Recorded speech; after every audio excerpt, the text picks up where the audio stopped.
Hey there, storytellers! Welcome back to my channel. Tonight I am starting a reading vlog, and it is one I'm wildly excited for. I have with me, as you can tell from the title down below, an arc of Witches Steeped in Gold by Ciannon Smart.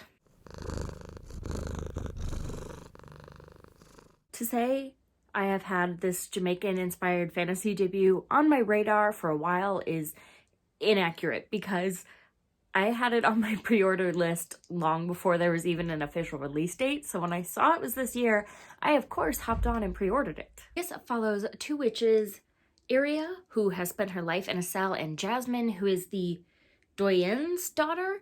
I assume that's sort of like an empress, a princess, you know, someone in power. Let me read it to you. Sworn enemies, these two witches enter a deadly alliance to take down a mutual threat.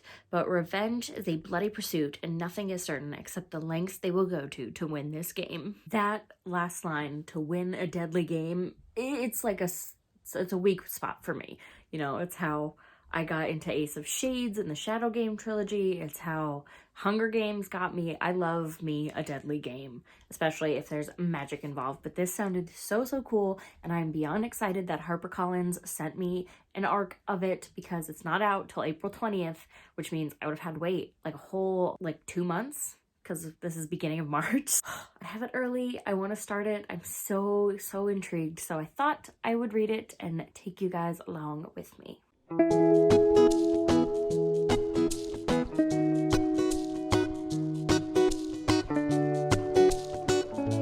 So today is my day off. It's my day to get some good reading done for this Witches Steeped in Gold reading vlog. Basically, all I've gotten through are the first two chapters. I've met the first two characters, since it seems to be told in dual perspective between them both. And I got a little sense of their backstory, but that's it. I really didn't get very far into it. So I'm going to eat my breakfast. My mom made us some homemade blueberry and chocolate chip muffins and some bacon. And I got my coffee and my Gilmore Girls. We're gonna just start the day as I usually do on my day off, and then I'm gonna try to get to some reading, and I have laundry going, so being productive already, which is always a plus.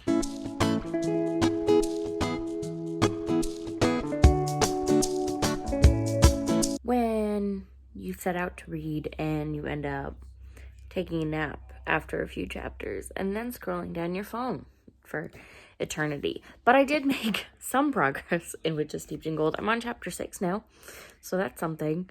The characters we're still setting up to the main kickoff of the story. Things are in motion, but nothing's happened yet, if that makes sense. The two characters are both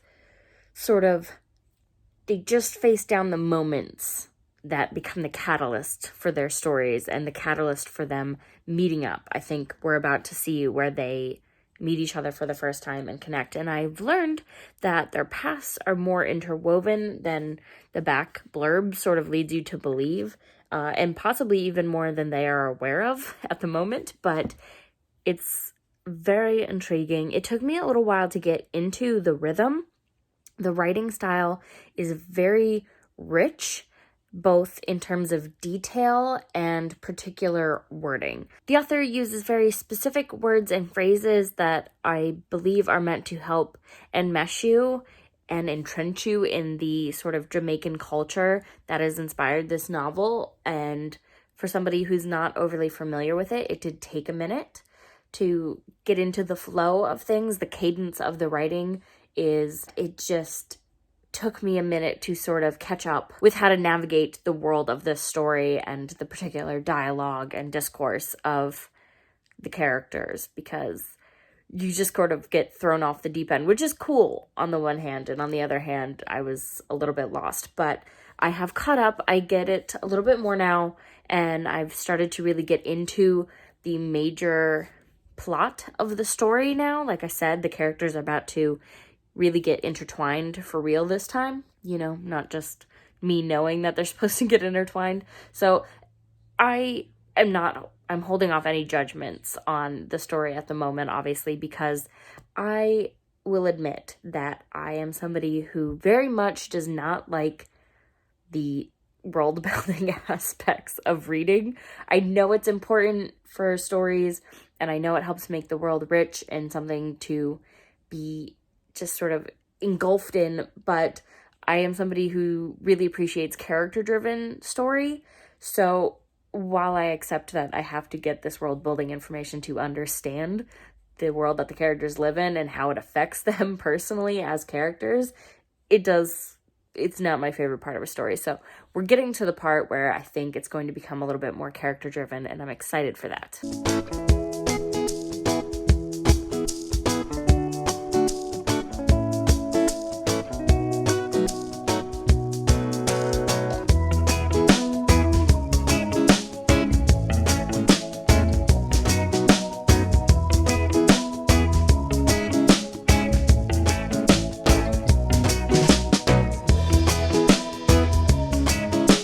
So I just finished part 1 of Witches Steeped in Gold, and it's getting crazy up in here. Both Jasmine and Aria are realizing that they're being played by Doyen Carriot, and this woman clearly has major goals set in mind for herself and the people around her, and both girls are realizing they're not anticipating as many of her moves as they think they are. Jasmine finds herself putting executions for the Yielding, a magical ceremony to protect their island, in place again after they just got her to Doyen Carriot to get rid of them. And Jasmine finds herself first in line to be executed, and then a part of the shield, the Doyen's personal guard. That's what she wanted when she reclaimed her magic, which she did manage to do, but now she's thinking it might not have been her best choice because the Doyen tricks her into a shaking ceremony where she basically makes a binding magical contract to protect the Doyen, more or less, because she can't protect the island without removing the island's leader, and the Doyen anticipated the fact that the magic would not recognize Aria as the rightful leader anymore because she's bound her magic to the Doyen and she has no family or friends or army around this area to stake claim to the island anymore. So both girls are being played, and it's very easy to see how they're going to end up partnered together, but we have just sort of set these events in motion. Part 1 is done. What is part 2 called? Because part 1 was called Play the Fool to Catch the Wise, and part 2 is called Blood Follows Vein. Yes? What needs to happen? What? Bye.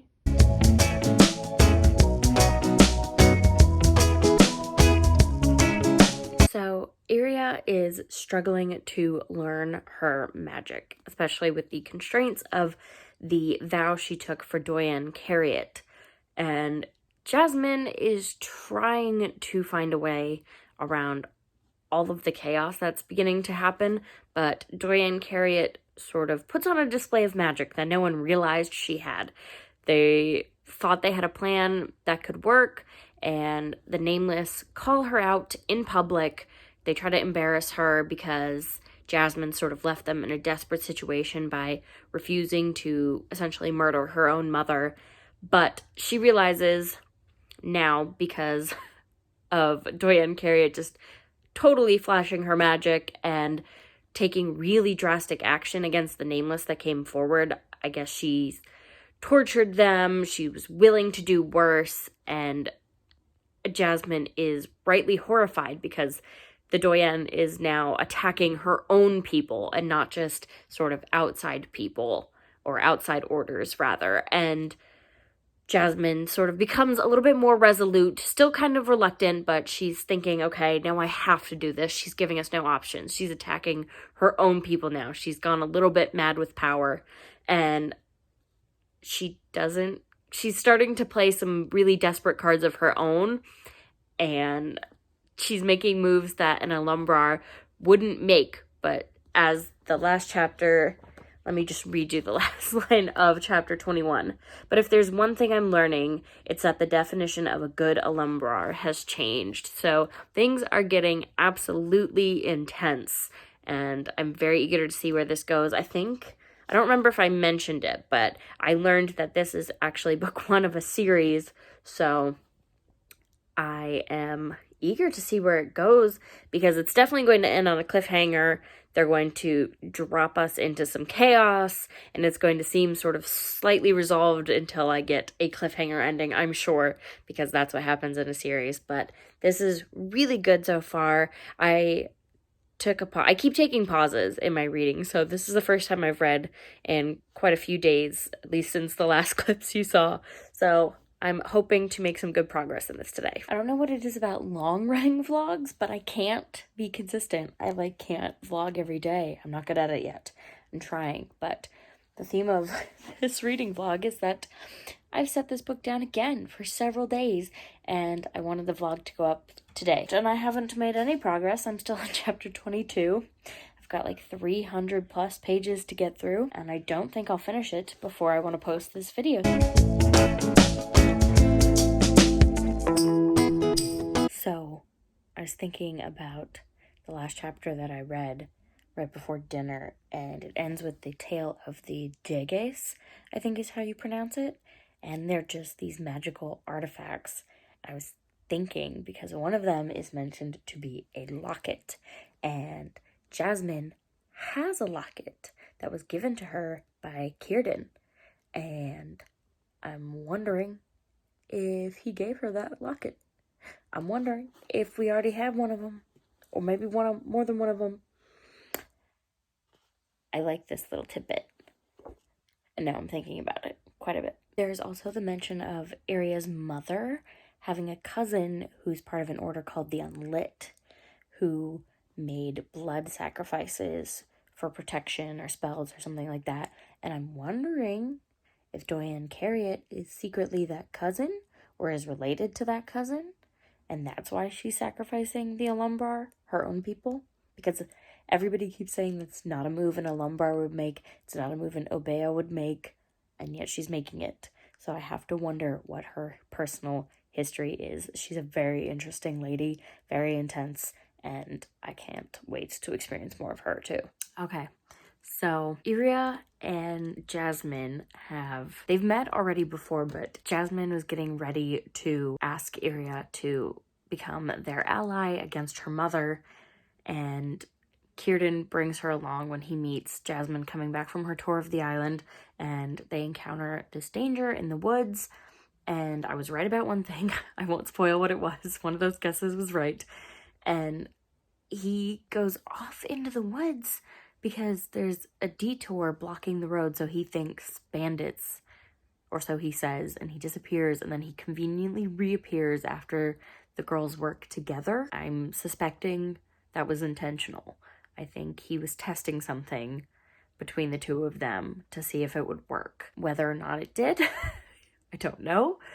I don't know if it was the result he's looking for. I don't know if I should trust him. There's a lot of hints going on that he's a Zessian and that Jasmine should be wary around him. I think that's accurate, but she trusts him. So I don't know if it's like he's an evil kind of need to be wary around him, or rather he's working to get Iria in power again and not Jasmine kind of wary. I don't know. It's very interesting, but I am going to end this vlog here. I am nowhere near close to finishing this. I'm on page 318, so I still have like 220 pages or something, but I am going to keep reading tonight because I'm really enjoying this book. It comes out in a few days on the 20th. I highly, highly recommend picking it up. It is one of the more unique fantasies that I've ever read, and I think that's down to the fact that Ciannon Smart has literally steeped this entire story in Jamaican lore and tradition and descriptions. It's all beautiful and so interesting, and like I said, a really unique fantasy for someone like me who has read a lot of your classic stereotypical European style fantasy. This is something different, and I'm loving it. It is such a rich world. She's describing island life too, to a degree, and the descriptions of the water and the island get me. I just want to be there. I want to be in this world alongside these girls, and I'm very much enjoying it. I think I like Iria a little bit more than Jasmine at the moment. Iria is someone who was born an empress's daughter and was sort of raised to be that kind of leader in one facet or another. She tries to reject becoming an empress. That's not what she wanted for herself. She wanted to be a warrior. She chose that path. And Jasmine is somebody who feels the duty of succeeding her mother as Doyen, but I don't know if she necessarily wants it. I don't think her heart is truly in it. She, I think, always assumed her older sister would have been the one to do it, but her older sister is dead, so she can't. So I think that sort of sense of duty is there for Jasmine, but not the actual drive to lead. And while Iria does not wish to be an empress, she definitely has that drive to lead people to fight and for a cause in one way or another. So I am enjoying that passion within her, but I'm interested to see if Jasmine sort of bucks up a little bit now that she and Iria are working together. I have a feeling they're going to push each other a little bit, and I can't wait to see that happen. But for now, I'm going to go. If you want to keep up with me and all of my bookish adventures, you can go ahead and click the subscribe button, and you should definitely ring the little bell so that you don't miss a beat. I am going to be posting a very big book haul next week. That is the video I mentioned at the end of last week's video when I meant to be saying that you were going to get this vlog today. So next week, you're going to get that huge haul. Be on the lookout for that. I will see you guys on the next one. I post videos every Friday. Bye!